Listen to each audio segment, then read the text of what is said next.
ఏపీలో లడ్డూ లడాయి మరింత ముదిరింది. నిన్నటి వరకు టీడీపీ జనసేనను టార్గెట్ చేసిన వైసీపీ నేతలు ఇప్పుడు బీజేపీని కార్నర్ చేశారు.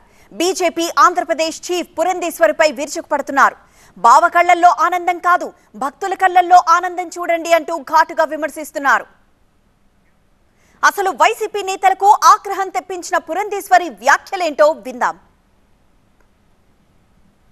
He is the constituent head of the state. ఆయన ఉన్నటువంటి పరిస్థితుల్ని వారు సమీక్షించుకుని దాని మీద వారు ఒకవేళ స్టేట్మెంట్ ఇవ్వాలా వద్దా అనేది వారి యొక్క ఆలోచన విధానం మీద ఆధారపడి ఉంటుంది. ద కోర్ట్ వచ్చి సాధారణంగా ప్రభుత్వాలు తీసుకునేటువంటి నిర్ణయాలు ఏవైతే ఉన్నాయో అవి సరిగ్గా అమలవుతున్నాయా లేదా అనేటువంటి విషయాల్ని వారు పరిగణలోకి తీసుకోవాల్సినటువంటి బాధ్యత కోర్టుకుంటుంది. అంతేగాని ముఖ్యమంత్రి గారు మీరు ఎందుకు మాట్లాడారు అని ప్రశ్నించే అధికారం కోర్టులకు ఉన్నదా అనేది అందరం కూడా ఒక్కసారి ఆలోచించవలసినటువంటి విషయం. ఈ వ్యాఖ్యలు విన్న వైసీపీ నేతలు అగ్గి మీద గుగ్గిలమవుతున్నారు.